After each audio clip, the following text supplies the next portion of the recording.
Hola jóvenes, bienvenidos una vez más a un nuevo video, ¿sí? En el que vamos a continuar desarrollando los problemas del último simulacro que ustedes presentaron. Habíamos quedado en el video anterior en el problema número 16, que tenía que ver con hallar el precio del vuelo que iba desde la ciudad M a la ciudad N, ¿sí?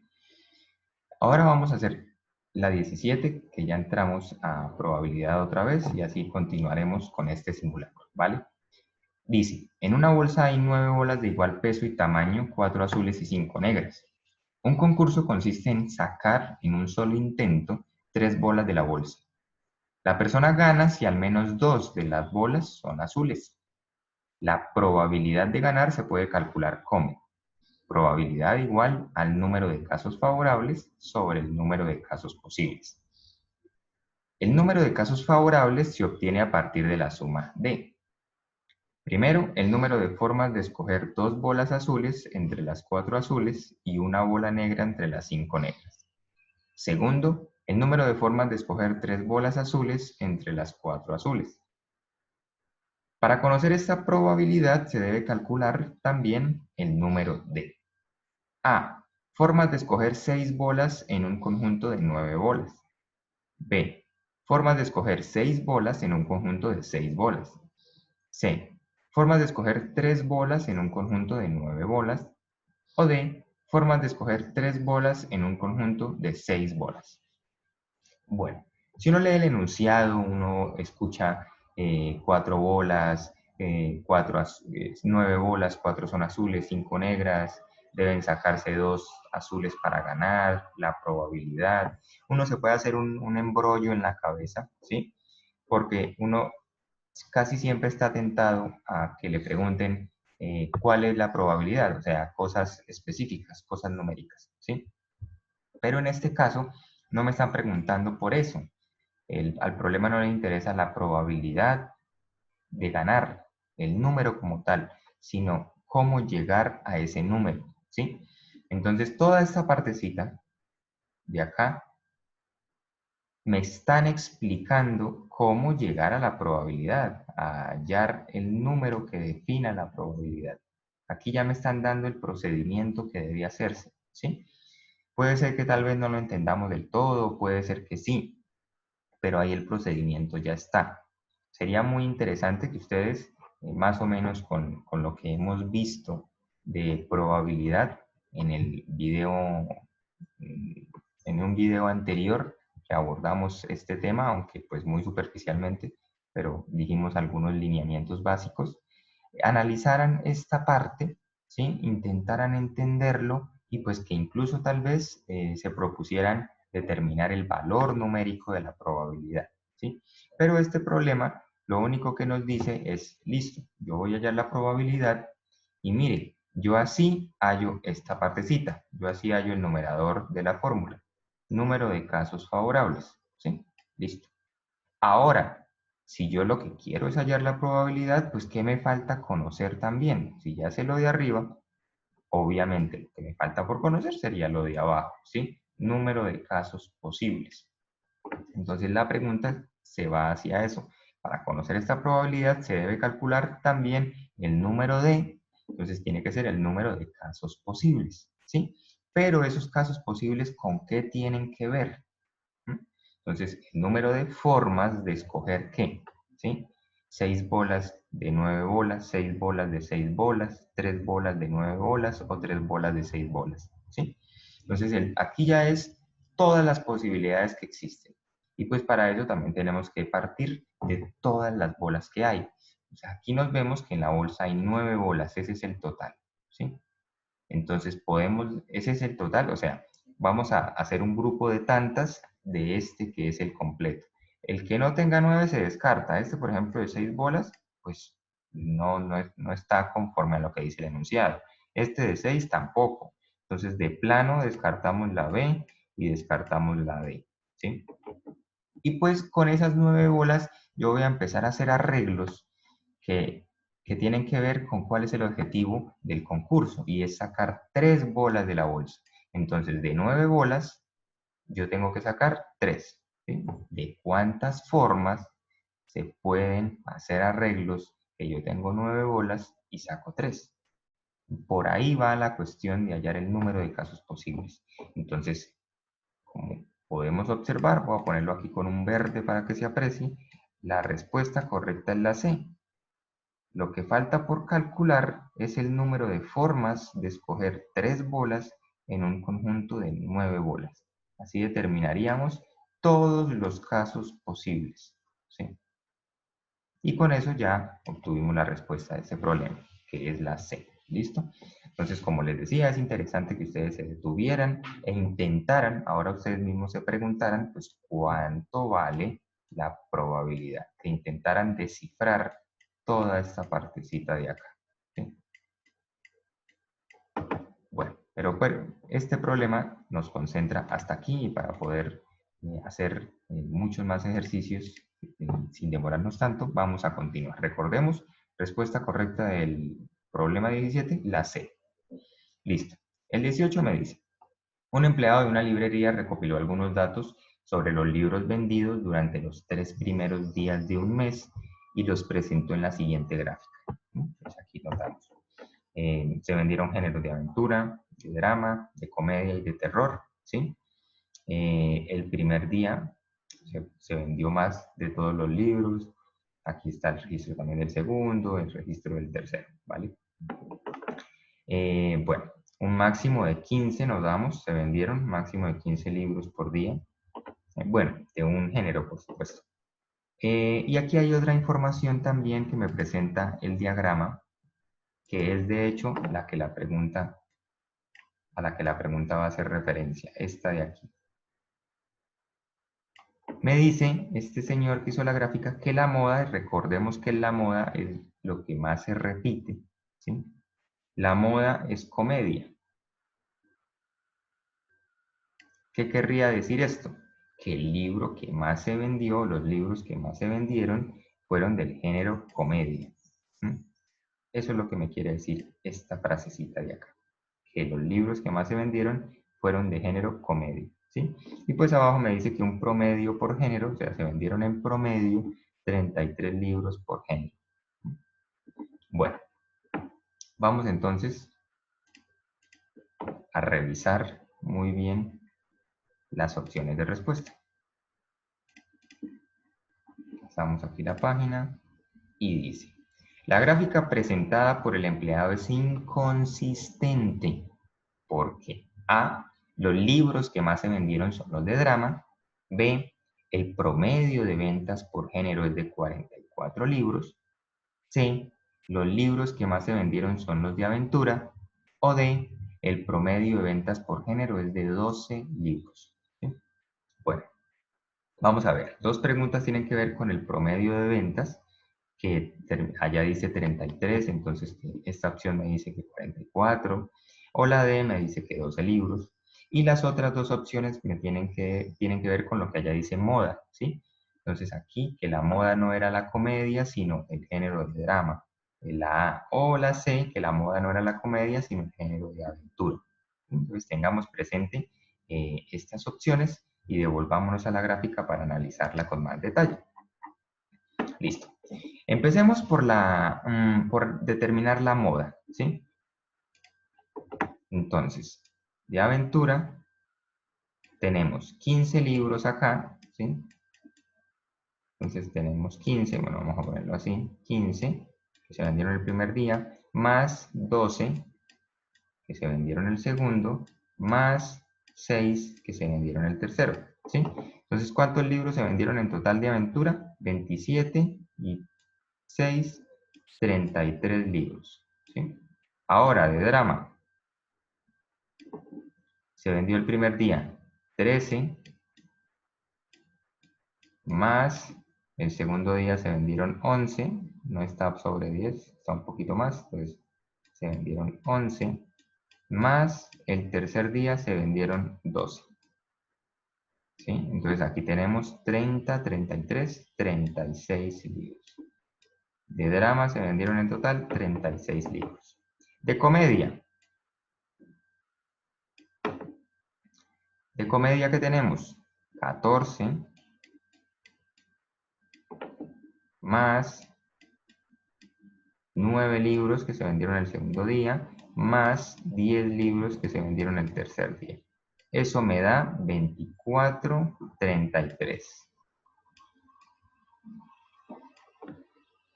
Y el último, de terror, se vendieron 14 el primer día, se vendieron tan solo 6 el segundo día y se vendieron 10 el tercero. 14, 6 y 10. Pues aquí tenemos 24, 30. Listo. Entonces, si notamos, analizando esta frase, la moda es el género de comedia, pues nos damos cuenta que no es cierto, porque en comedia hay 33, se vendieron en total, igual que en aventura, terror se vendió menos, y drama se vendieron 36. O sea, drama se vendieron mucho más, bueno, mucho más no, un poco más que los de comedia. Así que la moda no es la comedia, ¿sí? La moda o el género que más se vendió es el de drama, ¿sí? Listo. Ahí entonces notamos una inconsistencia. Volvamos otra vez a las opciones de respuesta. Bueno, voy a dejar esto ahí rayado para que no se nos olvide. Y la A me dice que los libros que más se vendieron son los de drama. Efectivamente, es consistente esta afirmación, los libros que más se vendieron son los de drama con lo que acabamos de hallar, ¿sí? Esta eran los de drama, 36, fueron más que los de comedia, que eran estos. Entonces, pues esa es la respuesta correcta, la A. ¿Sí? Los libros que más se vendieron fueron los de drama. Ahí es donde radica la inconsistencia de la gráfica. ¿Sí? Listo. Ya si ustedes quieren corroborar, pues también por el lado de 44 libros en promedio de ventas por género y 12, pues también hay inconsistencia, pues estas, mejor dicho, no tienen nada que ver, ¿sí? No tienen nada que ver, así que pues así uno confirma que la opción A es la correcta. Listo, muchachos, terminamos este problema, el número 18. Opción correcta la A. Continuamos con el 19. En una competencia canina se da un premio al perro de raza dálmata con mayor cantidad de manchas. En la competencia hay 4 jueces con las siguientes funciones. Juez W cuenta las manchas de las patas. Juez X cuenta las manchas de la cola. Juez Y cuenta las manchas de la cabeza. Juez Z cuenta las manchas del tronco. Al final de la competencia quedan 2 perros finalistas, perro E y perro F, con los siguientes resultados. Entonces, aquí me ponen unas formulitas, ¿sí? Que representan ¿qué? Aquí el recuadro me dice que E sub W, por ejemplo, representa las manchas contadas por el juez W al perro E, F sub Y representa las manchas contadas por el juez Y al perro F, etc. ¿Sí? Entonces, esto lo que me quiere decir es que las manchas que contó el juez X de la cola para el perro E más las manchas que contó el juez Y de la cabeza para el perro E más las manchas que contó el juez Z del tronco para el perro E son el doble, ¿sí? De las manchas que contó el juez X para el perro F más las manchas que contó el juez Y de la cabeza para el perro F más las manchas que contó el juez Z del tronco para el perro F, ¿sí? La suma de estas manchas que contaron estos 3 jueces para el perro E son el doble de la suma de las manchas que contaron estos 3 jueces para el perro F, ¿sí? Además, me dicen que el juez W contó 21 manchas en las patas para el perro F y que el mismo juez W no contó ninguna mancha para el perro E. ¿Listo? Básicamente eso es lo que me presenta esas fórmulas de información. Según estos resultados, se decide que el perro E es el ganador, ¿sí? Entonces, el que ganó fue el E.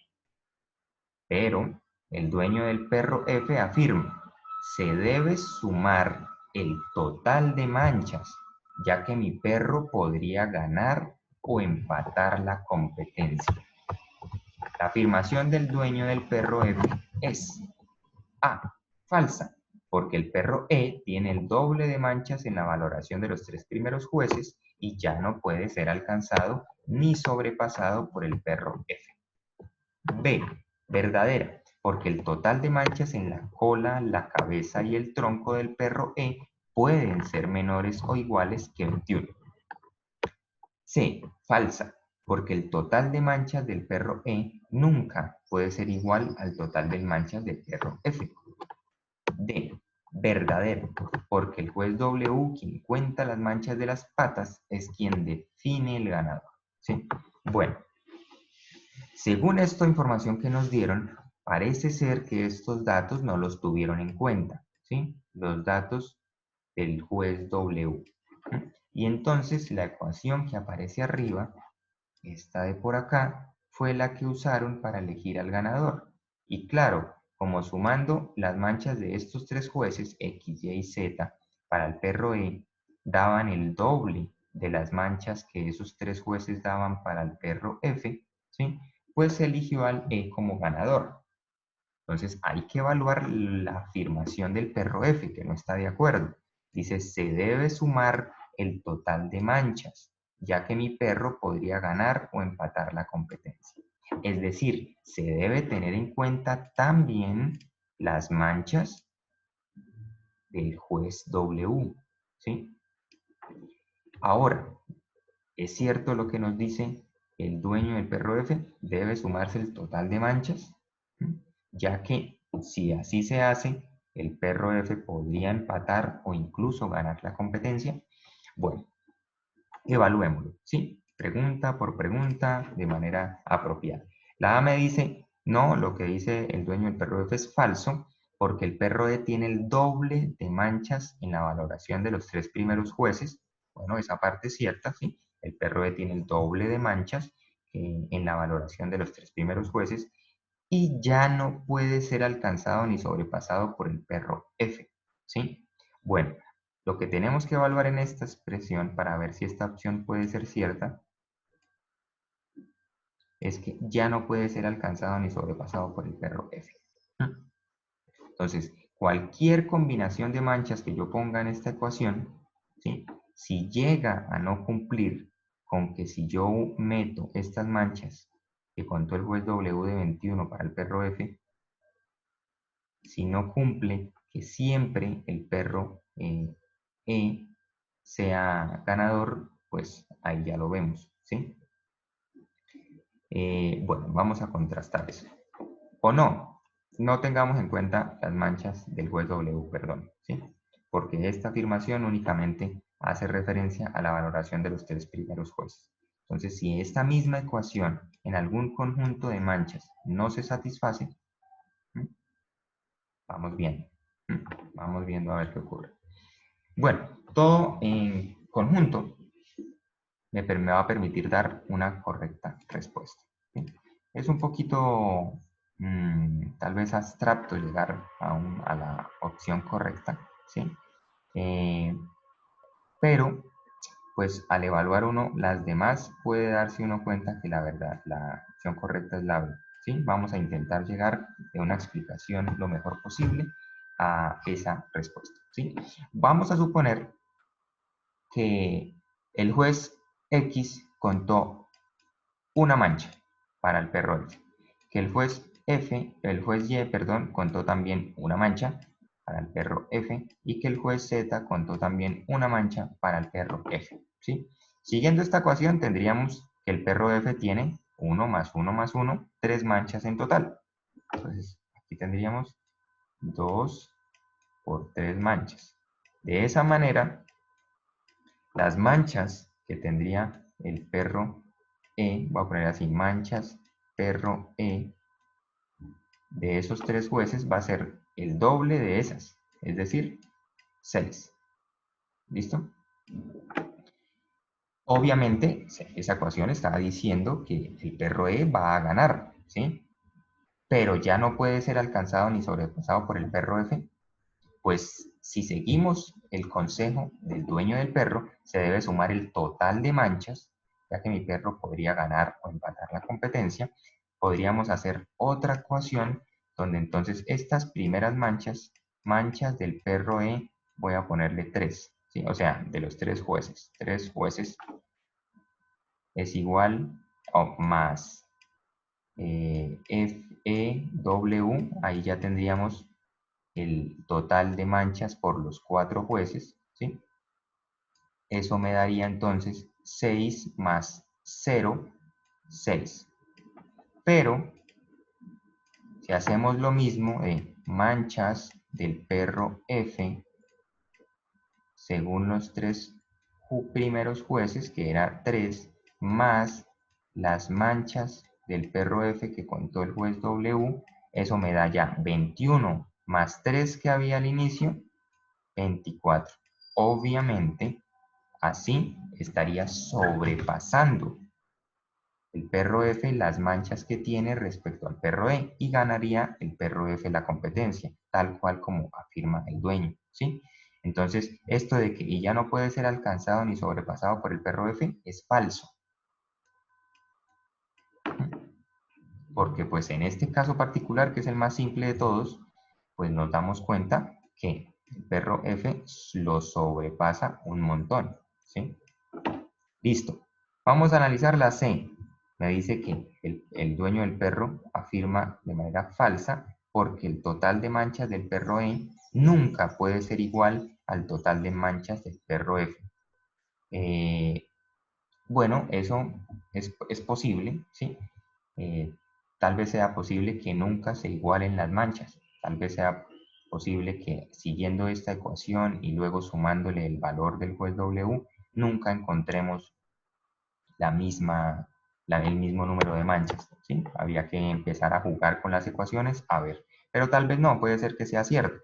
Pero es que el dueño no solo está afirmando que se va a empatar la competencia, también dice que es probable que su perro gane, ¿sí? Entonces, pues que nunca lleguen a ser iguales, pues no implica nada, porque puede llegar a ser, como ya lo vimos, que sea el perro F el que gane, ¿sí? Además, pues esto también es irse a un extremo, nunca puede ser igual al total de manchas del perro F. ¿Sí? Y ahí ya esa afirmación se cae con su propio peso. Entonces se descarta la C. La D dice es verdadera lo que dice el dueño, el perro F, porque el juez W, quien cuenta las manchas de las patas, es quien define el ganador, ¿sí? Bueno, pues esta también se cae por su propio peso, porque parece ser que no tuvieron en cuenta lo del juez W y ya se eligió un ganador. Según estos resultados, se decide, ¿sí? Se decide que el perro E es el ganador. Pues entonces, el juez W no definió quién era el ganador, ¿sí? Porque ya se decidió sin el concepto de él. Entonces, pues tampoco, eso es falso. La B, sí, más o menos este pequeño análisis que hicimos acá lo incluye. Verdadera, porque el total de manchas en la cola, la cabeza y el tronco del perro E, porque las que tienen las patas es 0, ¿sí? Entonces el perro E sí solo tendría estas 3 grupos de manchas. Por el total de manchas en la cola, la cabeza y el tronco del perro E pueden ser menores o iguales que 21. Y aquí ya nos dimos cuenta que fueron menores que 21. Y obvio, al incluir ya este 21, que es bastante considerable de manchas, pues el que ganaba era el perro F. ¿Sí? Bueno, espero haya quedado un poco claro esto. Era un análisis bastante complicado en algunos momentos, pero entonces llegamos a la conclusión de que la respuesta correcta para el problema número 19 es la B. El juez, el dueño del perro F, tiene la razón, porque el total de manchas en la cola, la cabeza y el tronco del perro E pueden ser menores o iguales que 21. ¿Sí? Listo. Continuemos con el siguiente problema. Es el 20. Este dice así. En una embarcación, un equipo de biólogos marinos monitorea 4 ballenas jorobadas, F, L, M y R, por medio de localizadores que pueden visualizarse en un radar que usa coordenadas cartesianas. Los biólogos visitarán primero a la ballena que está a menor distancia. ¿A cuál de las 4 ballenas visitarán primero? Bueno, como ya tenemos acá la información de las 4 ballenas en la ubicación del plano cartesiano respecto al barco, pues no miremos las opciones. Las opciones tienen que ver una opción por una ballena. Entonces, más bien miremos, observemos bien esto y encontremos la menor distancia al barco, ¿sí? Esta es directa para determinar. Ya sabemos que del barco a la ballena F hay 3 unidades, ¿sí? 1, 2, 3. Pues aquí tenemos 3 unidades, ¿sí? Hacia R está en diagonal. Entonces, si ustedes se fijan con claridad, para yo poder establecer esta distancia, lo que tengo que hacer es hallar o usar más bien el teorema de Pitágoras, ¿sí? Voy a cambiar de color para que lo apreciemos. Entonces, esa diagonal se puede establecer al unir este lado, ¿sí?, con este otro lado. Aquí se forma el famoso triángulo rectángulo y se puede aplicar Pitágoras. Entonces, la longitud que hay desde el barco hasta la ballena R sería, bueno, ustedes ya lo saben, esa sería la hipotenusa, voy a reemplazarlo así, h igual, es h cuadrado igual a cateto 1 al cuadrado más cateto 2 al cuadrado. Entonces es lo mismo que poner raíz cuadrada de este cateto que tiene una unidad al cuadrado más este cateto que tiene 3 unidades al cuadrado. Eso me daría que es raíz cuadrada de 1 al cuadrado 1, 3 al cuadrado 9, raíz cuadrada de 10, ¿sí? Y pues eso aproximadamente es 3 punto algo, ¿sí? No sé, 3.2, 3.3, ¿sí? Algo, 3.3, tal, periódico creo que es, ¿sí? Entonces notamos la distancia que hay del barco a R es mayor, dejémoslo, bueno, así aproximadamente 3.3, ¿sí?, unidades, es mayor que la que hay desde el barco hasta la ballena F, que apenas es de 3 unidades. Entonces, por el momento, la menor distancia es esta de acá, la del barco a la ballena F. Miremos ahora del barco a M, ¿sí? Sin necesidad de hallar, voy a poner aquí también del barco a L. Sin necesidad de hallar a todos teorema de Pitágoras, ya podemos establecer una conclusión. ¿Por qué? Este triangulito que se formaba tenía de un cateto lado 1, otro cateto lado 3, ¿sí? Y haciéndole Pitágoras, la longitud era mayor que la que hay del barco a la ballena F, que apenas es de 3 unidades, ¿sí? Entonces podemos usar esto para comparar. Aquí mismo, para ir a la ballena L, con azul, tenemos que este cateto también vale 1 y este cateto también vale 3. O sea que esta distancia del barco a la ballena L también es aproximadamente 3.3 unidades, ¿sí? Y ahora, si nos fijamos en la distancia que hay a la ballena M, este cateto vale 2, este cateto vale 3, o sea que la longitud que hay del barco a M es mucho mayor. Bueno, es mayor que estas dos que ya teníamos acá, ¿sí? Así que la que termina siendo la menor de todas fue la primera que determinamos, que es de 3 unidades, ¿sí? La distancia del barco a F es la menor de todas. Entonces, ¿a cuál ballena va a visitar primero el barco? A la ballena F, que es la que está más cerca, ¿sí? Vamos a ir a la respuesta para seleccionarla, pero nos damos cuenta, ¿sí? Aquí la respuesta correcta es la C. Primero van a ir donde la ballena F porque es la menor distancia. Nos damos cuenta que este problema se solucionó de manera sencilla usando Pitágoras, ¿sí? Hay que fijarnos, con una vez que lo use, pues ya es suficiente porque puedo usar ese análisis para comparar. Me doy cuenta que aquí es igual, es la misma distancia, me doy cuenta que esté más grande, entonces pues no me interesa hallar cuál es esta distancia de acá. Simplemente saber si es mayor o menor que la de 3 unidades que iba siendo la más pequeña. Entonces ese era el análisis que hicimos, un análisis geométrico muy sencillo para poder llegar a la respuesta.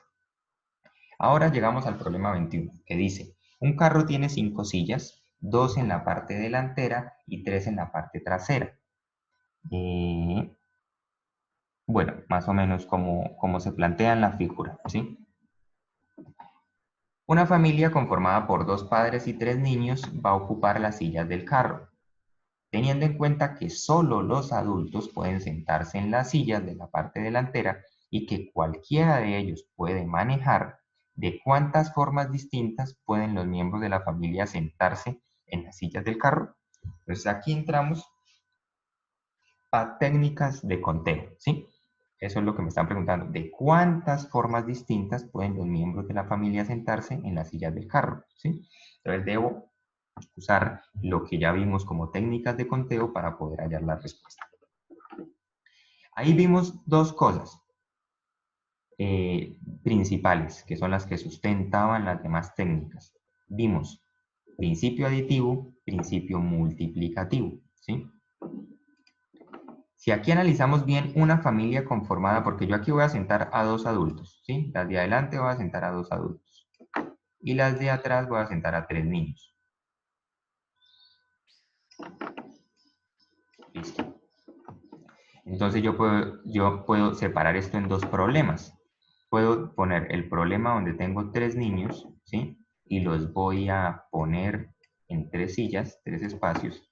Y también el problema donde tengo 2 adultos y los voy a poner en 2 sillas. Los puedo ver como dos problemas separados. Lo primero que quiero que veamos es, yo hallo aquí el número de formas en las que se pueden ubicar 3 niños en 3 puestos. Y yo hallo acá el número de formas en las que se pueden ubicar los 2 adultos en los 2 puestos. Luego, ¿qué hago? El número de formas total, ¿cuál sería? ¿La multiplicación de estos dos o la suma de estos dos? ¿Usaríamos principio aditivo para sumarlos o principio multiplicativo para multiplicar? Recuerden que yo les dije que estos principios se relacionaban con letras, con palabras fundamentales. El principio aditivo siempre yo lo usaba cuando aparecía por ahí en el enunciado, cuando me ponían opciones con o, ¿sí? Entonces, hace esto o hace aquello.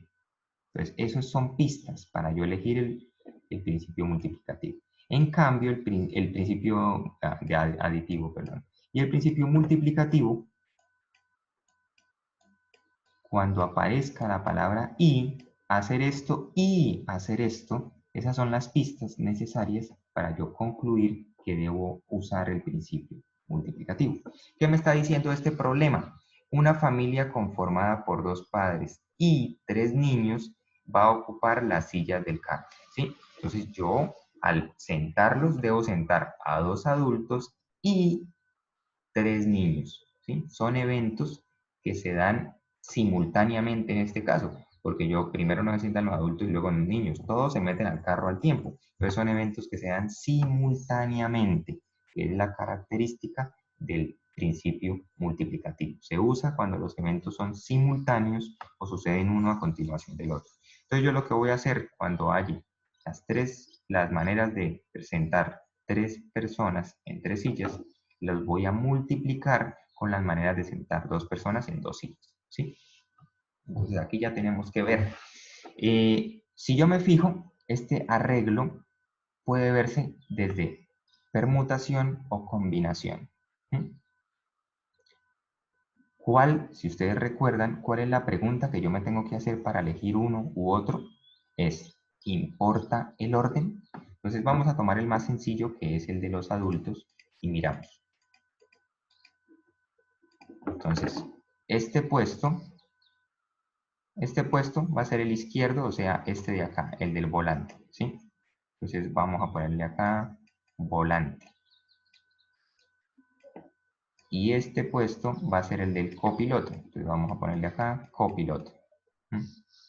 Listo. Si yo elijo a la mamá, vamos a poner acá la mamá, al volante y acá elijo al papá, es igual que yo los haya elegido al contrario, que eligiera en el volante al papá y que eligiera de copiloto a la mamá. ¿Me da igual que cambie el orden? No, ¿sí? Porque uno va a manejar y el otro no. Entonces, en este caso, el orden en el que yo ubique a las personas sí importa, ¿sí? Esto sería una permutación. ¿Y cómo se hacen las permutaciones? Si ustedes recuerdan bien. Entonces, la manera, puedo usar la fórmula, si ustedes recuerdan esa fórmula de allá, es una fórmula de la permutación, era n factorial sobre n menos k factorial, ¿sí? Esa es la general, entonces yo de ahí podría reemplazar y de ahí puedo tal vez obtener la segunda fórmula que era simplemente n factorial, ¿sí? O lo puedo hacer de manera intuitiva como yo les había dicho que era mucho mejor y decir aquí pues que en la primera opción del volante yo cuántas personas tengo, 2. Yo tengo 2 opciones para elegir a una persona en el volante. Luego de que haya elegido a una persona, pues ya solo me queda una persona por elegir. Entonces esa obligatoriamente tiene que ir acá, ¿sí? Y ahí se multiplican. Entonces yo tendría 2 por 1. ¿Cuáles las maneras de ordenar a 2 personas en 2 puestos? 2, ¿sí? Son 2 formas de ordenarlas. Ahora viene la otra cuestión. Está de aquí. ¿De cuántas maneras puedo yo ordenar a los 3 niños en las 3 sillas? Entonces voy a volver a poner acá para preguntarnos si importa o no importa el orden, ¿sí? Esta es la silla del centro, esta que está aquí, que apunta directamente al parabrisas. Entonces, pues para resolver eso, fijémonos en la disposición de un vehículo y en lo que puede pasar. ¿Quién sufre más en un accidente, tal vez? Estos que tienen las sillas enfrente y que quizá tal vez al chocarse se van a chocar con la silla, o quizá este que está en el centro, que puede salir volando, incluso romper el parabrisas y seguir derecho, depende del impacto, ¿sí? Entonces, no, y sí importa mucho el orden. El niño que se haga aquí, ¿sí? En términos de eso, por ejemplo, accidentalidad, va a sufrir más que los niños que se hagan acá. ¿Mm? Entonces, que aquí se haga Pablito, aquí María y aquí Valentina, ¿sí? Es diferente a que se haga aquí Valentina, aquí María y pues aquí siga estando Pablito. Es diferente el orden, la ubicación. ¿Sí? Entonces, aquí sí importa el orden y también podemos decir de esa manera que esto es una permutación. Y bueno, ¿cómo lo resolvemos? Una vez más, de manera intuitiva, decimos que para elegir en la primera silla tenemos ¿a cuántas personas? A 3. Entonces tenemos 3 opciones para elegir al primer niño donde sentar. Luego de que lo hayamos elegido me quedan 2 opciones. Entonces en la otra silla puedo ubicar a 2 niños, a uno de 2 niños. Y luego de que haya esa elección, pues solo me queda una opción que tiene que estar sentado en la silla que sobró. Esto lo multiplico y entonces me quedaría que 3 por 2 por 1 me da 6. ¿Sí? Entonces son 6 las maneras en las que se pueden sentar los 3 niños en esas 3 sillas. ¿Sí? Y como ya habíamos dicho al principio, ¿qué hago entre este 6 que resultó de este análisis y este 2 que resultó de este otro? ¿Sumarlos o multiplicarlos? Entonces ya sabemos que los tengo que multiplicar porque son eventos simultáneos. Principio multiplicativo. Entonces serían 6 por 2. Eso me daría 12. Entonces estas serían la respuesta a la pregunta. ¿De cuántas formas distintas pueden los miembros de la familia sentarse en la silla del carro? De 12 maneras. ¿Sí? Así que, ya teniendo la respuesta correcta, ¿cuál es la opción que me dice eso? Voy a eliminar aquí todo para limpiar esta página. ¿Cuál es la opción que me dice eso? La C. Efectivamente, el valor que hallamos. Son 12 distintas formas en las que los miembros de la familia se pueden sentar en las sillas del carro. ¿Sí? Listo. Con esto terminamos esta pregunta 21. Continuamos con la 22. El siguiente mapa muestra el sector de una ciudad por el que pasará una marcha. Entonces ahí están las calles, ¿sí? Plaza de Mercado, aquí la carrera séptima, la carrera sexta, la calle 10 aquí por este lado y aquí la calle 11, ¿sí? Entonces tenemos 4 calles. Algo que resalta, me dicen la plaza de mercado. Entonces, bueno, ya teniendo esta disposición en la cabeza, vamos a dar a la siguiente página a ver qué quiere decirnos el problema. Se ha sugerido que el recorrido de la marcha inicie en la plaza de mercado, que no tome, ojo, aquí ya nos están dando condiciones, inicie en la plaza de mercado. Condición 1, que no tome la carrera sexta, sino una paralela a ella. Condición 2. La marcha no puede ir por la carrera 6 cuando sale de la plaza, ¿sí? Y que luego tome una vía perpendicular a la carrera séptima, diferente a la calle 10. Esta sería mi tercera condición. ¿Cuál de los siguientes mapas muestra el recorrido sugerido? Entonces vamos a revisarlos. Bueno, tenemos 3 condiciones, ¿no? No se nos olvide. Primero, debe iniciar en la plaza de mercado. Segundo, que luego de iniciar no tome la carrera sexta, sino una paralela a ella. Y la tercera condición, que luego de eso, ¿sí?, tome una vía perpendicular a la carrera séptima, pero diferente a la calle 10. Entonces vamos a ver cuál se amolda a esas condiciones. Aquí están las 4 opciones, los 4 arreglos posibles. Vamos a analizar la A. Sale de la plaza de mercado y se va por la carrera sexta. Y no. La segunda condición era que no tome la carrera sexta, sino una paralela a ella. Entonces, esta se descarta, ¿sí? La B. Sale de la plaza de mercado, no toma la carrera sexta, muy bien, sino una paralela. La séptima es paralela, muy bien, vamos bien. Y ahora la tercera condición. Dice, luego de eso, tome una vía perpendicular a la carrera séptima. La calle 10 es perpendicular, pero diferente de la calle 10. Aquí está tomando la calle 10. Entonces también no cumple las condiciones. Descartado. La C. La plaza de mercado sale por una paralela a la carrera sexta. Bien. La séptima. Me dice que luego de eso tome una perpendicular a la séptima diferente a la 10. Y aquí tomo la 11. Es perpendicular a la séptima y es diferente a la calle 10. Entonces, este recorrido se amolda perfectamente a lo que me dice el problema. Así que la respuesta correcta es la C. Y pues para corroborar, analizamos la D. Estamos en la plaza de mercado y sale por la carrera sexta. De una vez está violando la segunda condición. No podía ir por la carrera sexta, sino por una paralela a ella. Pues esta también descartadísima, ¿sí? Reafirmamos que la respuesta correcta a este problema 22 es la C. ¿Listo? Pues simplemente con una buena observación del problema, una buena lectura, aquí no es, podíamos llegar a la solución de este problemita. 23. La figura muestra el promedio de años de educación de hombres y mujeres en 4 regiones del mundo. R1, R2, R3 y R4 en el año 2014. Analizamos la gráfica, aquí en el eje X estarían los años de educación, aunque pues aquí ya no se aplica eje X ni Y, es un diagrama de otras características.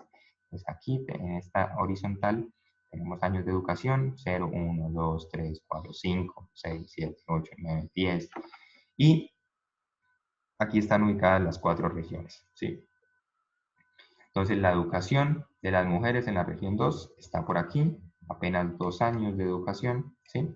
Y la de los hombres en esa misma región está por aquí, son 5, 6, 7, 8 años de educación. ¿Sí? Puedo hacer lo mismo con todos los demás.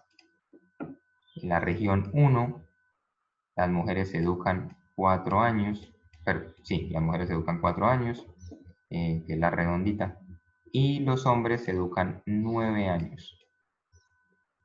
En la región 3, las mujeres se educan poco más de 6 años, pongámosle 6 años y medio, 6.5 años, y los hombres se educan 10 años.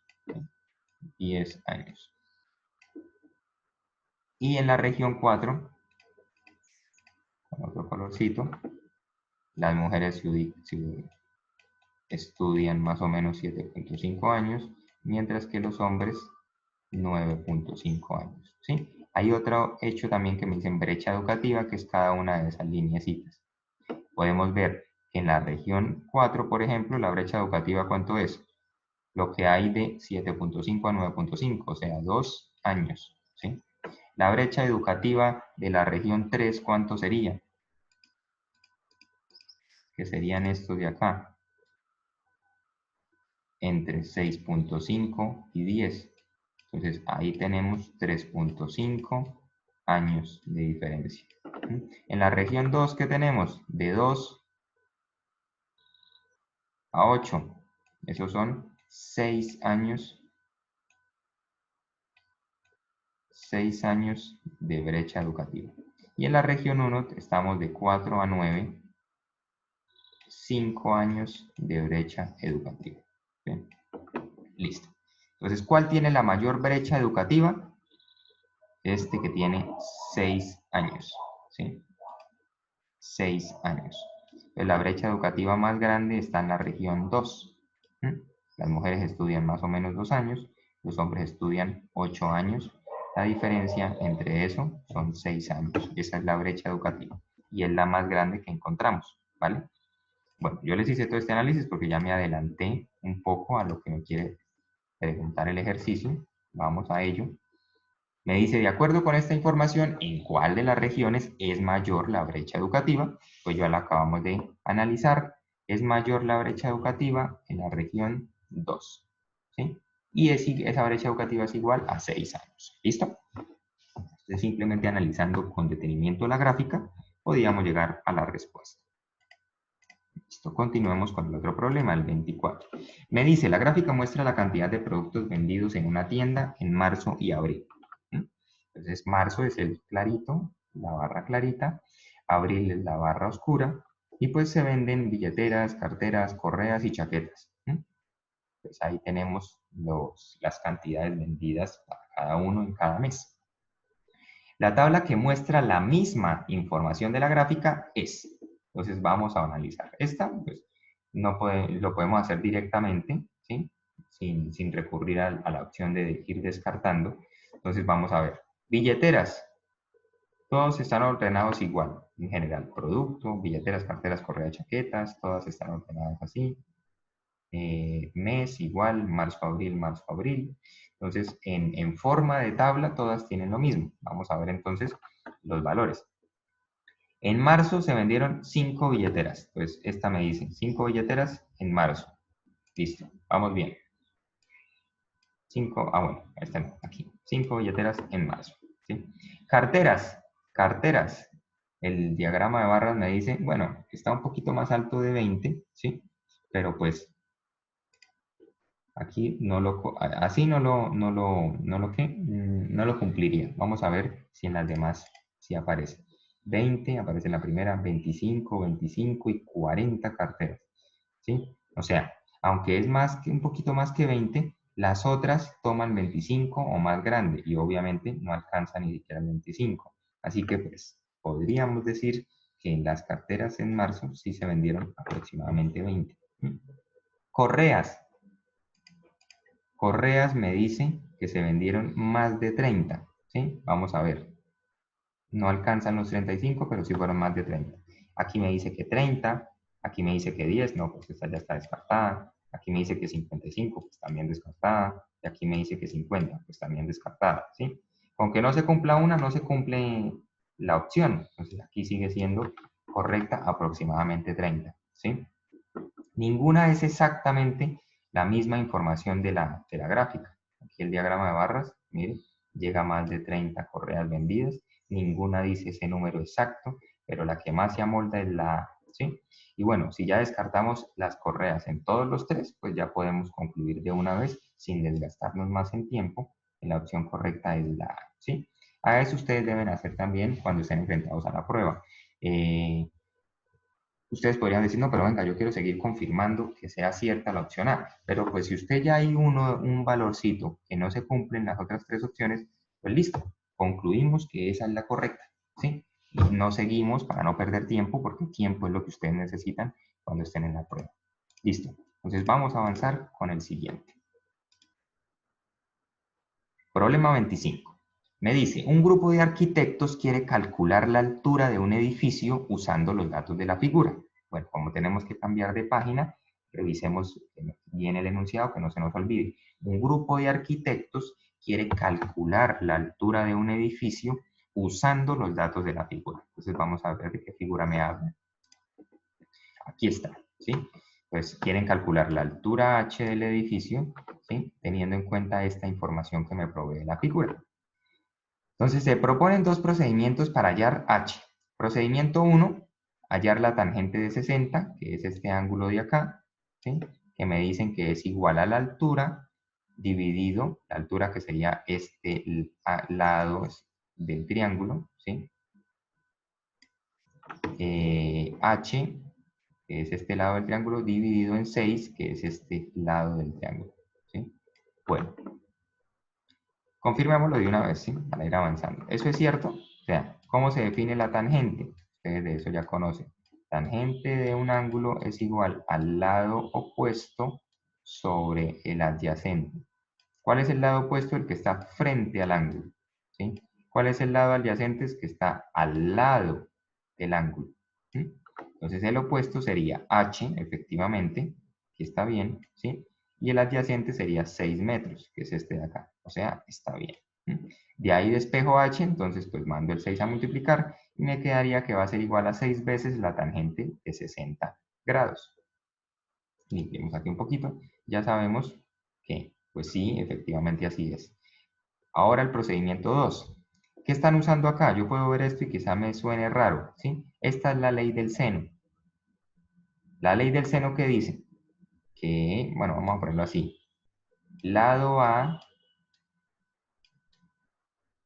sobre el seno de A, ¿sí? Bueno, eso es mejor explicarlo obviamente con un triángulo, ¿no? Entonces tenemos este triángulo. Aquí vamos a tener el ángulo A, el ángulo B, el ángulo C. Entonces, la ley de los senos tiene que ver con los ángulos y los lados que están enfrente de ellos, ¿sí? Entonces, este es el ángulo A, al frente llamamos lado A. Este es el ángulo B, el del frente llamamos lado B. Este es el ángulo C, el del frente llamamos lado C, ¿sí? Entonces, lo que me dice el teorema del seno es que lo puedo poner así, el lado arriba o el ángulo arriba, como yo quiera, ¿sí? Entonces, lado A es una proporción, ¿sí? Es A el seno de ángulo. Entonces, noten, los que se ponen uno sobre el otro es el ángulo con el lado del frente. O, como en este caso, el lado con el ángulo del frente, ¿sí? A, seno de A. Igual a B, seno de B. Y que también es igual a C, seno de C, ¿sí? Esa es la ley del seno. Entonces, pues yo dependiendo de determinado problema, pues uso esta igualdad, ¿sí? O quizá me conviene más usar esta igualdad, o quizá me conviene más usar esta igualdad, y eso ya depende de mi problema. Pero la ley del seno es así. El lado respecto al ángulo del frente, ¿sí? O se puede poner al revés, arriba todos los senos, ¿sí? Y debajo los lados. Entonces sería el seno del ángulo respecto al lado del frente. Listo. Esa es la lógica. Entonces vamos a ver aquí qué ocurre. Me dicen que h, que es este lado del triángulo, es al seno de 60, sí, obvio, porque pues están uno frente al otro, está cumpliendo lo del teorema del seno, es igual a 6, que sería este de acá, ¿sí? Sobre el seno de 90. Pero 90 es este angulito, ¿sí? En cambio, el ángulo que está frente a 6 es este ángulo de acá, que pues ya lo conocemos porque sabemos este que es 90 y este que es 60, o sea, este angulito de acá tiene 30 grados. Entonces, esto no está correcto. Aquí no debe ir seno de 90, sino el ángulo que está frente al lado de 6 metros, o sea, 30. Aquí debería ir 30 grados, ¿sí? Aquí despejan, entonces h es igual a seno de 60, que lo mando a multiplicar por 6, dividido en seno de 90, el despeje está bien, ¿sí? Pero pues aquí hay un error. Entonces, ¿qué me dice esto? Respecto a estos procedimientos, ¿es verdadero afirmar que ambos procedimientos son correctos? Pues no, ya nos dimos cuenta que el procedimiento 2 está incorrecto. ¿Ambos procedimientos son incorrectos? Tampoco, porque nos dimos cuenta que el primer procedimiento sí está bien. D, C, solamente el procedimiento 2 es correcto y no, mucho menos. Ese es el que está falso. Entonces, la D sería la opción correcta. Solamente el procedimiento 1 es correcto, efectivamente. Solamente el procedimiento 1 es el correcto, ¿sí? Entonces aquí, para poder resolver esta pregunta, debíamos conocer primero, pues lo que es trabajar con las funciones trigonométricas en un triángulo rectángulo. Esto es un triángulo rectángulo, pues ya lo sabemos, es obvio. Y también debíamos conocer la ley del seno, ¿sí? Que ahí la acabamos de especificar de una manera muy rápida. ¿Bien? Listo, continuamos. Con esto se acabaron el primer grupo de preguntas, que era de la 1 a la 25. Ahora empieza la sesión 2, ¿sí? Que van de las preguntas 46 a 65. Entonces vamos a resolver esta, la 46. Dice, la gráfica muestra el número de días que necesita una agencia para realizar un estudio, de acuerdo con el número de encuestadores. ¿Sí? Entonces, número de días en función del número de encuestadores. Haciendo un análisis rápido, me doy cuenta que si uso un solo encuestador, tengo 150 días. Esos son 5 meses más o menos para poder hacer esa encuesta. Pero si uso 2, ya se disminuye drásticamente los días a 50. Perdón, si uso 3 encuestadores, 50. Si uso 5, ya bajan a 30. Si uso 6, 25. Si uso 10 encuestadores, 15 días.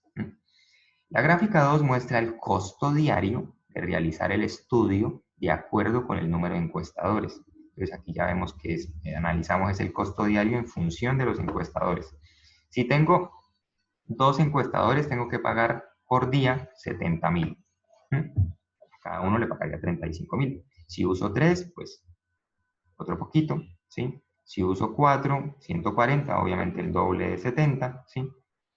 Y así sucesivamente. Entre más encuestadores tengo, pues mayor es mi costo para hacer esa encuesta, ¿sí?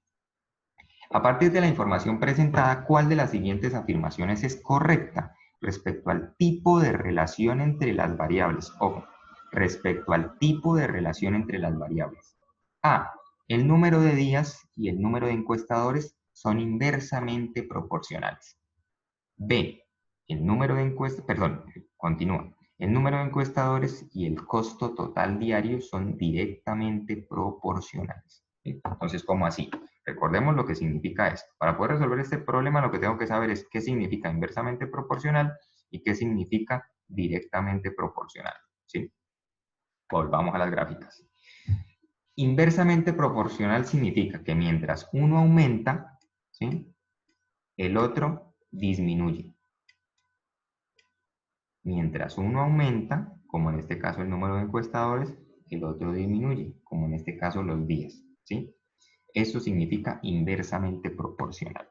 Entonces, esta gráfica 1, ¿qué comportamiento tiene entre las variables? ¿Inversamente proporcional o directamente proporcional? ¿Sí? Directamente proporcional, ¿qué es? Que mientras uno crece, el otro también. Pero aquí no ocurre eso.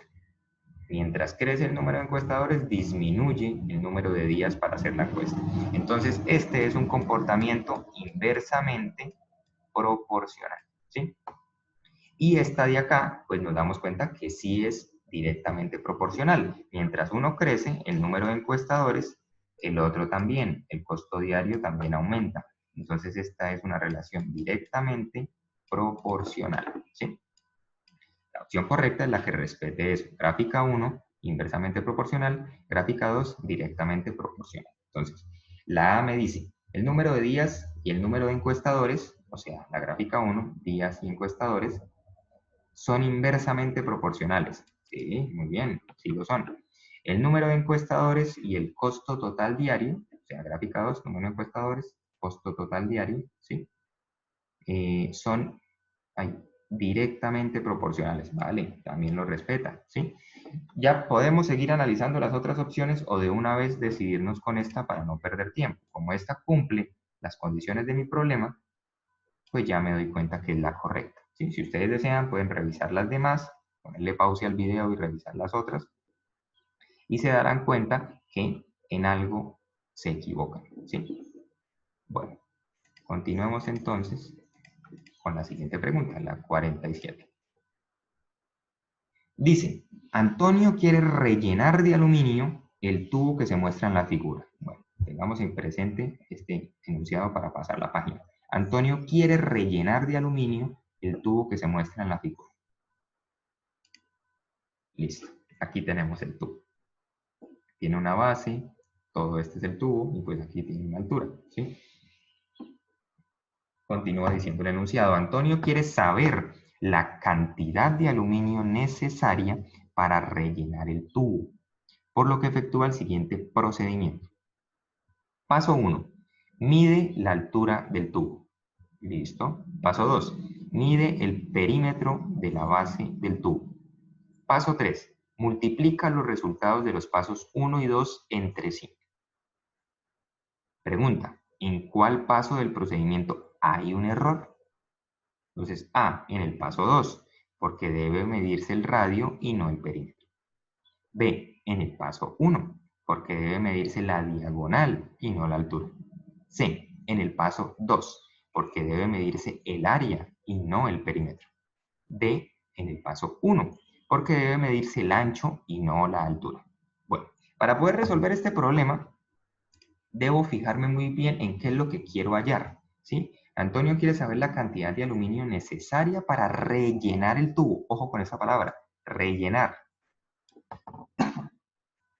¿Qué significa rellenar?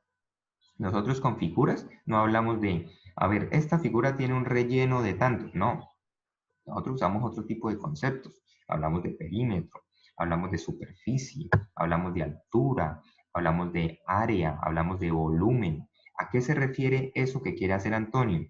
Que quiere rellenar el tubo con aluminio, rellenarlo, ¿sí?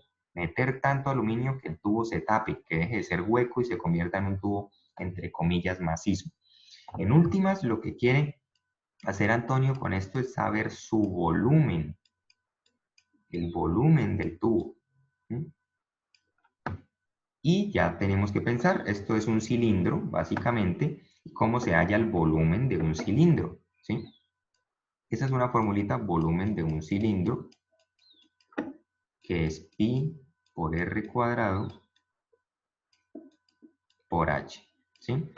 Ahora bien, ya sabemos que el h está ahí, entonces pues el primer paso es correcto, mide la altura, bien, porque necesitamos saber la altura, h. Pero ¿a qué se refiere esto de acá? Este término, ¿sí? Este término, si ustedes recuerdan nuestra sesión de geometría, analizamos una parte que correspondía a la circunferencia, ¿sí? La circunferencia es simplemente esta lineecita. La circunferencia corresponde al perímetro, ¿sí? Y decíamos que, por ejemplo, el perímetro es 2pi por r. Pero, si veíamos lo que está dentro del perímetro, toda esta parte, ahí ya hablamos de círculo, ¿sí? Estaríamos hablando de área del círculo. Y dijimos que el área del círculo es pi por r al cuadrado. Entonces, esta partecita de acá significa el área. Pero cuando hablo de un cilindro, yo no digo círculo, yo no digo no sé qué, yo digo base, ¿sí? Entonces, esta sería el área de la base, y pues la base es un círculo, ¿sí? Área base. ¿Sí? Entonces, para poder hallar el volumen del cilindro, ¿sí? Y así saber cuánta cantidad de aluminio necesita para rellenar ese tubo, debe conocer el área de la base y multiplicarla por la altura. ¿Sí? Bueno, entonces, ¿dónde cometió el error? Ya dijimos que, que el paso 1 está bien. Entonces, el que diga que en el paso 1 lo descartamos. Paso 1, descartado. Paso 1, descartado. Quedan dos. El error está en el paso 2, ¿sí? El A me dice porque debe medirse el radio y no el perímetro. Bueno, supongamos que sea cierto. Yo mido el radio de esta base, ¿sí? Esto es un circulito, ya lo sabemos. Entonces yo mido el radio de ese circuito, ¿sí? Y ahora multiplico el radio, porque el paso 3 me dice multiplica los resultados de los pasos 1 y 2 entre sí, multiplico el radio por la altura. Eso no me dice nada, ¿sí? Entonces no puede ser esta. El error está en el paso 2, efectivamente, pero porque debe medirse el área y no el perímetro. Debe medirse el área de la base, ¿sí? Así, cuando la multiplique con lo del paso 1, que es la altura, voy a obtener el volumen del cilindro, que es lo que Antonio quiere saber sin tal vez ser claro en lo que necesita, ¿sí? Entonces, la respuesta correcta a este problema es la C. Listo. Espero que haya quedado claro. Necesitábamos conocer algo muy básico de geometría de figuras como el cilindro, de círculos, de circunferencias, ¿sí? Con estas formulitas sencillas. Y pues también interpretar muy bien el problema para saber que cuando me decía cantidad de aluminio necesaria para rellenar, lo que me estaba hablando en últimas era el volumen de ese cilindro, ¿sí? Listo, continuamos con nuestro análisis. La respuesta a este problema era la C. Y ahora vamos con la 48, que dice así. La figura muestra un cuadrado PQRS. Aquí está, ¿sí? PQRS. Este es el cuadrado que me muestra. En el que se ha tomado la diagonal PR, aquí aparece la diagonal PR, para construir un segundo cuadrado PRTU. Entonces se construye otro con esta diagonal PRTU. Ahí está el segundo cuadrado. Nota, M paréntesis XY, ¿sí? Se usa como indicación para la medida del segmento entre los puntos XY. O bueno, pues eso ya me lo dan por las respuestas. Entonces esas que aparecen acá, M, XQ, M, US, es simplemente el segmento, la longitud que tiene de Q a R, o sea, de Q a R, esta longitud, o que tiene de T a U, esta longitud de acá. Es simplemente para hacernos referencia de que estamos hablando de un segmento. Listo. La pregunta es, ¿cuál de las siguientes relaciones es correcta según la información presentada en la figura? La longitud del segmento QR es mayor que la longitud del segmento TU. Vamos a ver. Voy a borrar aquí todo esto para que no nos confundamos. Listo. Longitud del segmento QR mayor que la longitud del segmento TU. Vamos a ver. QR está de acá, ¿vale? Vamos a hacerlo aquí con puntero. QR está de aquí, ¿sí? Y TU está de acá. Bueno, ¿es cierto? QR, esta es mayor que TU. No. Este cuadrado grande se hizo con la diagonal de este cuadrado pequeño. Y las diagonales siempre son mayores que los lados que la conforman, ¿sí? Entonces, no, esta afirmación es falsa. La A es falsa, ¿sí? La B, el segmento US, desde el centro de este cuadrado hasta esta esquina U, es mayor que el segmento UP. ¿Sí? Pues bueno, aquí también nos damos cuenta de que no, ¿sí? Incluso por simple observación. US, pues es mucho más pequeño que UP, ¿vale? De hecho, US, si yo extiendo esto, ¿sí? US mide lo mismo que SR, ¿sí? Y SR es un lado de este triángulo pequeño. Y la medida de U a P corresponde a la diagonal de ese triángulo pequeño. Así que pues no, es más grande la diagonal de ese triángulo que uno de sus lados, ¿sí? Entonces por lo mismo la B no puede ser cierta. La C, la longitud del segmento SR. SR está de acá, ya dijimos que medía lo mismo que SU, ¿sí? SR mayor que QR, ¿sí? Pues no, también es falsa porque en realidad son iguales. SR, pues como esto es un cuadrado, pues este lado mide igual que este lado. Entonces, pues también es falso. Entonces, por descarte decimos que la D, la longitud del segmento TU es mayor que la longitud del segmento US. Efectivamente, eso es cierto, ¿sí? Es mayor esta de acá porque corresponde a la diagonal de este cuadrado y esta US, que ya dijimos que era la misma SR, corresponde a un lado de este triángulo pequeño, ¿sí? Entonces, conclusión, La respuesta correcta es la D. La longitud del segmento TU es mayor que la longitud del segmento US, ¿sí? Entonces aquí necesitábamos un poco de conocimientos de geometría, simplemente saber que las diagonales de una figura, en este caso un cuadrado, pues son mayores en longitud que sus lados, ¿sí? Y de resto, observación del problema para llegar a la respuesta. Listo, continuemos. Ejercicio 49. En su infancia, el matemático Carl Friedrich Gauss descubrió una forma rápida para sumar números consecutivos. Por ejemplo, si quería calcular la suma de los números enteros del 1 al 10, seguía este procedimiento. Paso 1. Escribir en dos filas los números a sumar.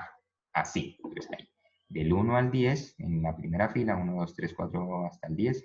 Y en la segunda, en orden descendente, del 10 al 1, 10, 9, 8, hasta el 1. ¿Sí? Paso 2. Sumar los números de cada columna. Pues columnas, ¿sí? 1 más 10, 2 más 9, 3 más 8. El resultado en todos los casos es el mismo 11. Paso 3. Como hay 10 columnas, la suma de todos los números de la tabla es 10 por 11, igual a 110. Paso 4. Como se escribió la lista de números del 1 al 10 dos veces, una en cada fila, el resultado del paso anterior se divide entre 2. 110 dividido en 2 es igual a 55. ¿Sí? Tengamos en cuenta ese procedimiento curioso, ¿vale? Vamos, cambiamos página. Dice, la idea del procedimiento anterior se puede aplicar a otros problemas similares. Por ejemplo, ¿cuál es el resultado de sumar los números impares menores que 30? 1, 3, 5, 7, 9, 11, 13, 15, 17, 19, 21, 23, 25, 27, 29. ¿Sí? Listo. Aquí lo único que me dicen es sume esos hijuemadres números y deme la respuesta. Entonces ustedes lo pueden hacer como el procedimiento les dice allá o simplemente coger y sumarlos, ¿sí? Entonces, si lo quieren hacer como el procedimiento allá, pues tal vez, no sé, me parezca un poco más de desgaste porque escoger aquí, entonces pongo el 29, aquí pongo el 27, ¿sí? Aquí pongo el 25. Bueno, pero con solo eso es suficiente porque nos damos cuenta que si se sigue exactamente el procedimiento anterior, yo pongo estos números de forma descendente y al sumar las columnas, todas las sumas de las columnas me van a dar el mismo número. ¿Y cuánto es? 29 más 1, 30, ¿sí? Y aquí 3 más 27, 30. Y si yo quiero corroborar, sumemos, aquí va 25, 23, 21, 19, 17, aquí va 15. Ahí notamos 15 y 15, 30, ¿sí? 17, aquí va 13, igual, 13, ¿cuál sería? 13 y 17, 30. Entonces sumar las columnas me da 30. Ahora, ese resultado, ¿sí? 30 lo multiplico por los números. ¿Cuántas columnas hay? 1, 2, 3, por las columnas, perdón. 1, 2, 3, 4, 5, 6, 7, 8, 9, 10, 11, 12, 13, 14, 15. Entonces, tengo 30 por 15 columnas, ¿sí? ¿Eso cuánto me da? Esto es lo mismo que 3 por 15, 3 por 10, 30, más 3 por 5, 15, 45, más un 0, 450, ¿sí? Y ahora, pues el último paso del procedimiento anterior era, como estoy contando estos números dos veces, ¿sí? Pues ahora tengo que dividir este resultado en 2 para obtener la respuesta.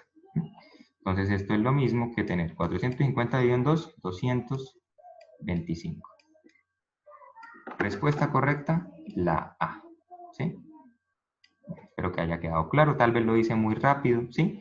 Pero pues es simplemente seguir el procedimiento pasado, que aquí es poner todos estos números, pero en el orden inverso, de manera descendente. Entonces empiezo en el 29, bajo 27, 25, 23, 21, 19, 17, 15, 13, 11, 9, 7, 5, 3 y 1. ¿Sí? Y ya continuar. Sumar las columnas, sumar cualquier columna me da 30. ¿Sí? Multiplicar ese resultado por el número de columnas, que da 15, pues 30 por 15, 450. Y pues como estoy contando dos veces cada número, dividimos eso en 2 y eso da 225, que es la respuesta, ¿vale? Aquí pues no teníamos que tener tampoco conocimientos grandes de algo, simplemente usar una capacidad de cálculo, ¿sí? Hacer este calculito rápido, fijarme muy bien en lo que me decía el procedimiento, en fin.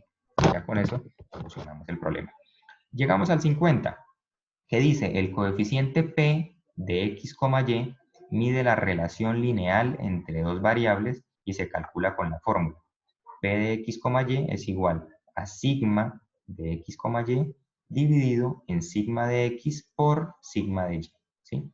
Donde P de x, y es el coeficiente que mide la relación lineal entre las variables x y y, sigma de x, y es la covarianza de x y y, sigma de x es la desviación estándar de x y sigma y de y es la desviación estándar de y, ¿sí? Para dos variables se conoce la información que aparece en la tabla. Entonces tenemos variable x, tenemos variable y, ¿sí? Desviación estándar de x la tenemos, sigma x 1.7, ¿vale? Desviación estándar de y, uy, no la tenemos. Pero esta tablita nos da otro dato que es variación. Y nos dice, la variación es sigma, en este caso, ¿no? Para x, sigma de x al cuadrado. Es simplemente tomar la desviación estándar y elevarla al cuadrado, como me dice esta formulita, ¿sí? Aquí me dicen que para x no la sé, pero bueno, no me interesa saberlo. Igual, conociendo la desviación estándar, si la elevo al cuadrado, pues ya sé cuánto vale la variación, ¿sí o no? Ahora, aquí me dicen que para y la variación, que es sigma de y al cuadrado, pues vale 11,7. Uy, pero si aquí dice que si conociendo la desviación estándar puedo hallar la variación elevándola al cuadrado, pues aquí podría ser el procedimiento inverso, ¿sí? Conociendo la variación sigma de y al cuadrado, pues si le saco raíz, ¿sí? Puedo obtener la desviación, que es solo sigma de y. Entonces yo podría obtener este numerito que aparece incógnito. Interesante. Listo. Y la otra información que nos da la tabla es covarianza, sigma de x, y, que me dice que es 5, 8. ¿Sí? Aquí aparece en la columna de y, pero pues igual la covarianza toma la relación de las dos variables. Entonces, este valor no quiere decir que sea para y ni nada. Simplemente por poner un número ahí en algún lugar. Entonces, covarianza 5.8. Parece hasta el momento que esta cosa está muy complicada. Mire esta fórmula tan horrible. ¿Sí? Casi ni en la universidad se usa. Qué cosa tan fea. Bueno, pero vamos a ver. Es suficiente la información que aparece en la tabla para calcular el coeficiente P de x, y de las variables x y y. Pero la pregunta que nos hace es sencilla, ¿sí? Si me dan una fórmula, sea esa fórmula muy difícil o muy fácil, no me interesa, pero si me dan una fórmula y me preguntan, con la información que me están dando, ¿puedo hallar, en este caso, esta variable? ¿Puedo hallar P de x, y? Y yo sé que es igual a esto de acá, puede ser que ni me sepa el nombre, ¿sí? Pero si veo la tabla, pues ese valor me lo están dando, mírenlo, acá está, 5,8, quiere decir que ya conozco esto, ¿sí? Y ahora miramos cada uno de estos dos, este puede ser que ni sepa que sea, pero me lo están dando, vamos a la tabla, este sí mismo símbolo aparece acá, sí, sí, me lo están dando, entonces también lo conozco. Ahora este último, sigma de y, que es esa cosa, aquí, uy, hijo de puta, no me lo están dando. Pero bueno, yo aquí me doy cuenta que está al cuadrado, como ya lo dijimos, si le saco la raíz lo puedo obtener, entonces sí, sí, la información que me dan lo puedo saber. Pero si ya conozco estas tres cosas, pues hago lo que aquí me dice, escoger este número, dividirlo en este número por este número, ¿sí? Y ya obtengo este de acá. Entonces, ¿es suficiente la información que aparece en la tabla para calcular el coeficiente P de x, y? Sí, es suficiente, ¿sí? Entonces descartamos la B, que me dice que no, y descartamos la D, que me dice que no.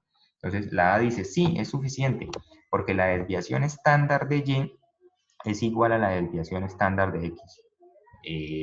Desviación estándar 1,7 y aquí pues no la sabemos, pero no es 1,7, porque supongamos que esto bueno, un 10, ¿sí? Raíz cuadrada de 10, ¿cuánto es? 3 punto algo. Entonces no son iguales, pues esta también la descartamos. Entonces la respuesta correcta es la C, ¿sí? Sí se puede hallar el coeficiente P el coeficiente P de X, Y, porque la desviación estándar de Y puede calcularse a partir de su varianza, efectivamente, ¿sí? La desviación estándar que no la conocemos, la puedo hallar teniendo en cuenta que conozco la varianza, ¿sí? La variación. Listo, con eso llegamos a la respuesta correcta. Entonces, fíjense, era una cosa muy complicada, parecía, letras que no conozco y conceptos que tal vez ni siquiera vaya a conocer más adelante, dependiendo de la especialidad que se elija, pero pues es simplemente analizar el problema con detenimiento, con calma, ¿sí? Y darnos cuenta que lo que quiere de nosotros el enunciado es que nos fijemos bien en lo que dice, no en si conocemos esas letras o no, ¿sí? Esos conceptos o no. Es simplemente que leamos bien. Listo. La respuesta para el 50, la correcta era la C. Continuamos. 51. En un parque hay 4 puntos, P, Q, R y S, los cuales están conectados por caminos rectos y curvos. La siguiente tabla muestra la distancia que hay entre varios pares de puntos, bien sea por los caminos rectos o por los curvos, ¿sí? Entonces tenemos un punto inicial, ahí me dan los puntos, ¿sí? P, Q, S, y un punto final, Q, R, S, R, listo. Camino recto, ahí están las distancias entre uno y otro. Camino curvo, ahí están las distancias entre uno y otro. Un estudiante quiere desplazarse desde el punto Q, quiere ir desde el punto Q, o sea, punto inicial, puede tomar esta opción, ¿sí? Puede tomar esta opción, hasta el R. Listo, ahí ya sabemos. Recorriendo la menor distancia. De Q hasta R. Entonces vamos a borrar este de acá. Bueno, borramos todo y ya lo vamos a analizar. Quiere desplazarse desde el punto Q hasta el R recorriendo la menor distancia. Él sugiere la siguiente ruta. Desde el punto Q al S y luego del S al R por los caminos rectos. O sea, partir desde el Q, tomar este primero, ¿sí? Este camino número 1, y luego tomar de S a R este camino número 2. Entonces, pues sumamos las distancias, ¿sí? Y vamos a ver cuánto me da. Teniendo en cuenta la información anterior, la solución sugerida por el estudiante es correcta o incorrecta. ¿Qué es lo que él quiere hacer? Recorrer la menor distancia que hay entre Q y R. Entonces, él toma una ruta alterna haciendo una estación en el punto S, entonces va de Q a S y luego de S a R, pero podría también tomar la directa, que es de Q a R. Vamos a ver cuál tiene la menor distancia. La directa, él dice que se va solamente por los caminos rectos, ¿sí? Entonces, la directa en camino recto toma 5 metros.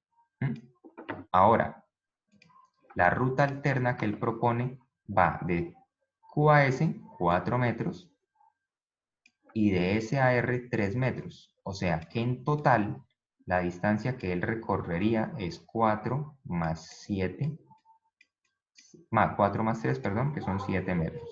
Bueno, ¿cuál es mejor en términos de distancia? La que recorra menos, pues ir directo de Q a R, ¿sí? Entonces la pregunta es, ¿la solución sugerida por el estudiante es correcta o incorrecta? Es incorrecta, ¿sí? Descartamos las que sean correctas. Esta, ya sabemos que es incorrecta. Vamos a ver qué dice la C. Porque la distancia mínima se obtiene por el camino que va directamente de Q y R. Que une directamente Q y R. Sí, efectivamente, lo que acabamos de concluir. Entonces, la respuesta correcta es la C. Para no echar más cacumen a la vaina. Pero si queremos confirmar, pues la D me dice también incorrecta porque la distancia mínima se obtiene al recorrer un camino curvo en vez de dos rectos. Bueno, eso no tiene ningún sentido, ¿sí? Aparte porque de Q a R no hay camino curvo, ¿sí? Entonces, no. Confirmamos que la respuesta correcta es la C, ¿sí? Una vez más, para poder llegar a la solución, simplemente teníamos que fijarnos con detenimiento en lo que me decía el problema. Continuamos con el 52. Me dice, la gráfica forma parte de un reportaje sobre montañismo en los montes Everest y Lhotse. En ella se indican las alturas a las que habitualmente se ubican los campamentos al escalar y un posible plan de ascenso al Everest en 17 días. Leámoslo muy bien para poder pasar de página. La gráfica forma parte de un reportaje sobre montañismo en los montes Everest y Lhotse. En ella se indican las alturas a las que habitualmente se ubican los campamentos al escalar y un posible plan de ascenso al Everest en 17 días. Listo. Ahora continuemos revisándolo en la otra página. Acá está la gráfica, ¿sí? Me dan información extra, la altura del Everest equivale a, pero bueno, no me interesa. Aquí me ponen una grafiquita ya en términos de la altura para observarla mejor y los días. Aquí notamos que luego de 17 días llegamos a la cumbre del Everest.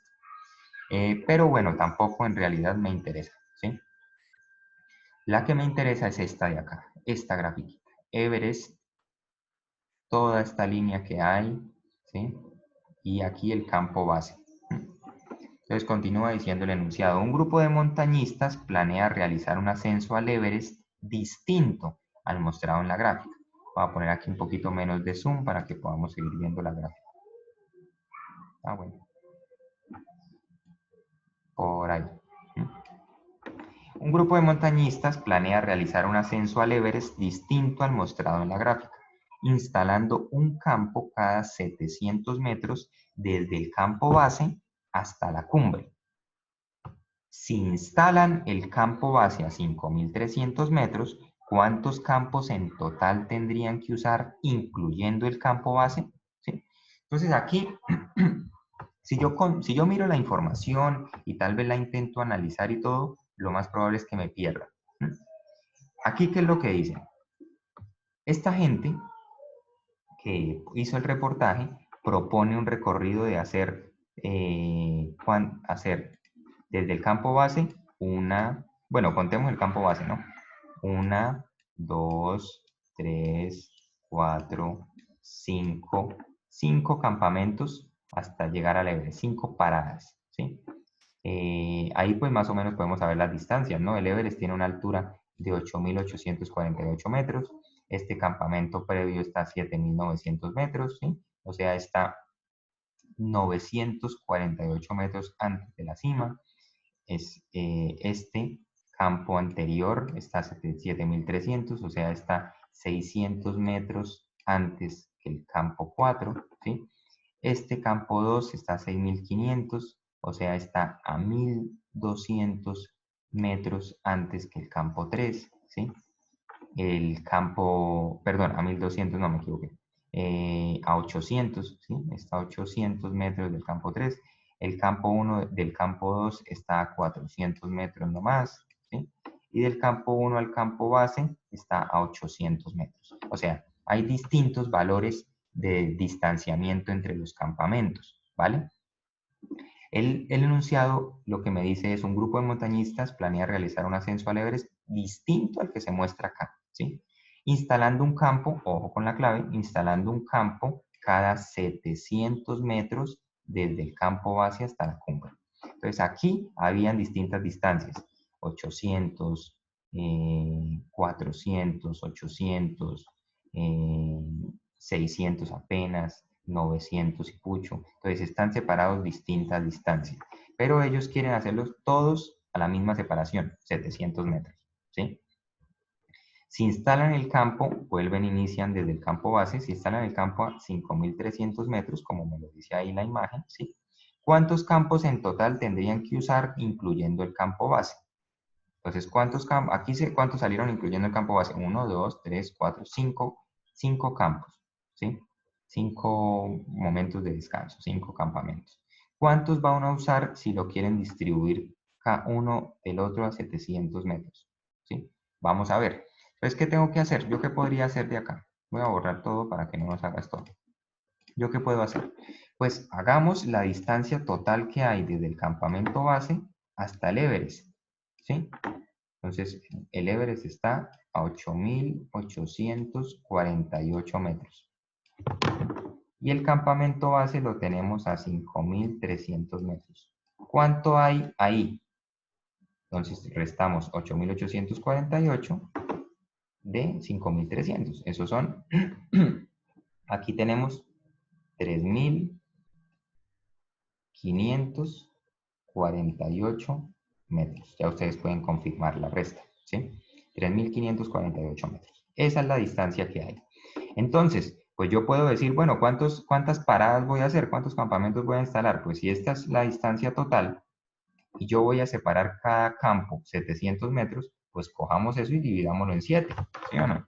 Para saber cuántos campamentos hago. Entonces, 3548 dividido en 7, ¿sí? Perdón, en 700 metros es la cosa. En 3.548 metros dividido en 700 metros. Entonces, ¿cuántas veces cabe 700 metros en esta distancia de 3.548? Así yo puedo ver cuántos campamentos hay, ¿sí? Porque estos 700 metros van a separar cada campamento del otro. Entonces, al yo saber cuántas veces cabe 700 metros en 3.548, también estoy diciendo cuántos campamentos puedo obtener, ¿sí? Entonces sería desde el campo base 700 hasta 1. Desde ese 1, 700 hasta otro. Desde ese otro, 700 hasta otro. Desde ese otro, 700 hasta otro. Desde ese otro, 700 hasta otro. ¿Sí? Entonces estoy mirando esos espacios de 700 metros. ¿Cuántos espacios de 700 obtengo? Pues vamos a ver. 700, tengo que tomar todo. Esto es 5, usemos el 5. 7 por 5, 0. A 8 van 8. Perdón, 5 por 0. 0 a 8 van 8. 5 por 0, 0 a 4 van 4. ¿Sí? 5 por 7, 35. Entonces a esto va 0. Aquí ya a una coma, agrego un 0, no cabe. Entonces 5,0, agrego otro 0. Bueno, agrego otro 0. 4.800. Estos son 6. 6 por 7. Perdón, 7. Bueno, sí, mentira, no cabe el 7. 6. Bueno, en fin, ustedes ya ahí sabrán más o menos qué estoy haciendo para no volver a borrar y anotar. La respuesta aproximada da 5,06. Entonces, 700 metros en 3.548 cabe 5,06 veces. O sea, habrían desde el campo base, sin contarlo, 5 espacios de 700 metros. 1, 2, 3, 4 y 5, ¿sí? Entonces eso corresponderían, estos punticos de arriba corresponderían a los campamentos. Así tendríamos 5 campamentos, ¿sí? 5 campamentos. Pero lo que me dicen, si están en el campo base a 3.500 metros, 5.300 metros, ¿cuántos campos en total tendrían que usar incluyendo el campo base? Entonces sería esto más 1. Así incluiríamos el campo base. Entonces tendríamos que son 5, bueno, aproximadamente 5 más 1, pues 6 campamentos, ¿sí?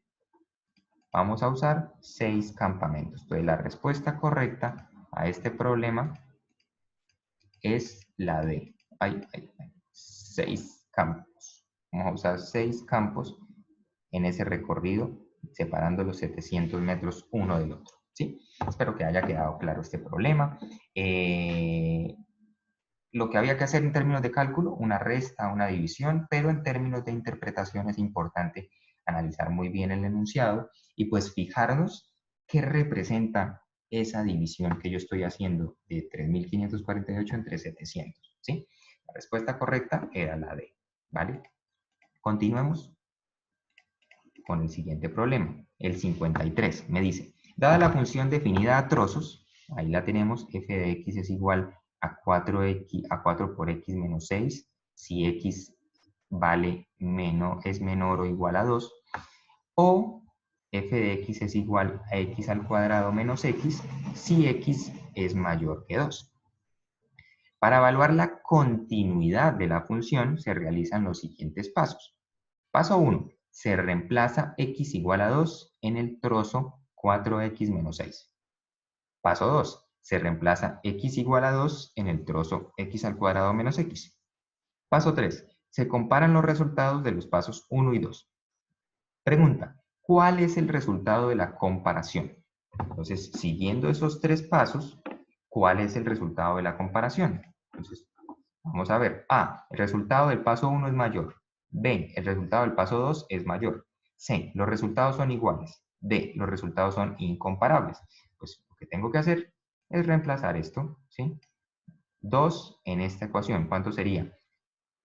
2 aquí en x. Entonces sería 4 por 2, 8, menos 6. Respuesta, 2, ¿sí? Ahora, 2 aquí en esta. Entonces, 2 acá, pues aquí está x, pero 2 aquí también. Entonces sería 2 por 2, 2 elevado a la 2, 4, menos 2, 2. Entonces notamos que hago la comparación y que tengo un 2 y un 2. Quiere decir que los resultados son iguales. Respuesta correcta, la C. ¿Sí? Era un problema bastante sencillo. Simplemente tenía que seguir esas instrucciones y obviamente hacer bien las multiplicaciones. En este caso, reemplazar bien x igual a 2 en cada uno de esos trazos. De esos trozos, perdón. La respuesta correcta, la C. Vamos a revisar el último problema para dejar aquí este video. ¿Listo? Ese es el 54 que está en la otra página. Este de acá. Vamos a revisar este último. Me dice, el ortocentro se define como el lugar geométrico en el cual se cruzan las tres alturas de un triángulo. En la figura se le han dibujado las alturas al triángulo M, O, P. ¿Sí? Ahí tenemos claramente el triángulo M, O, P, este triangulito de acá. ¿Sí? Se le han dibujado las alturas, pues quiere decir que las alturas que dibujaron pues tendría que ser esta. Bueno, alturas en realidad no es eso. Eso es simplemente un lado de un triángulo, ¿no? Las alturas es una línea vertical a la base, entonces la altura sería esta. Esta sería la altura, de Q a O. ¿Sí? Vale. Entonces ese triángulo, ahí la tenemos, ¿sí? Ahora, como me hablan de alturas, puede ser que tal vez esto sea un sólido, una figura en 3 dimensiones, y aquí solo tenga la representación bidimensional de esa figura. Por eso solo aparece una altura, ¿sí? Bueno, volvamos a otra vez. El ortocentro se define como el lugar geométrico en el cual se cruzan las tres alturas de un triángulo. En la figura se le han dibujado las alturas al triángulo M o P. ¿En cuál punto se ubica el ortocentro del triángulo? Pues fácil, ¿sí? O sea, yo veo que la altura siempre es perpendicular a la base, entonces aquí inicia, ¿sí? Y pues ¿dónde termina la altura? ¿Sí? ¿Dónde se cruza la altura? En el punto O. Entonces, ¿en cuál punto se ubica el ortocentro del triángulo? En el punto O. Y listo. Así de sencillo. La respuesta correcta para este problema era la A. No debíamos conocer nada más, simplemente fijarnos en la gráfica. Parece tal vez extraña, ¿no? Dice, pero ¿cómo así? Ortocentros, se cruzan las alturas. Aquí solo veo una altura, ¿sí? Pero bueno, se amolda al problema, ¿sí? ¿En qué punto se ubica el ortocentro? Pues donde se une esa altura, o sea, en el punto O. Entonces, la respuesta correcta es la A. Listo, muchachos. Dejamos de aquí en adelante, del 55 en adelante, para un próximo video, para que este no se nos haga más largo. Espero que los que resolvimos hayan podido quedar claros. De todas maneras, pues les recomiendo, pausen el video las veces que necesiten, revísenlo con detenimiento. Yo trato de explicar todo de manera lenta para que se pueda entender, y por eso esa es una de las razones de que estos videos también me tomen tanto tiempo. Muchas gracias a todos por prestarme atención, por visualizar esto, y pues espero que lo aprovechen y que les sea de mucha utilidad. Gracias.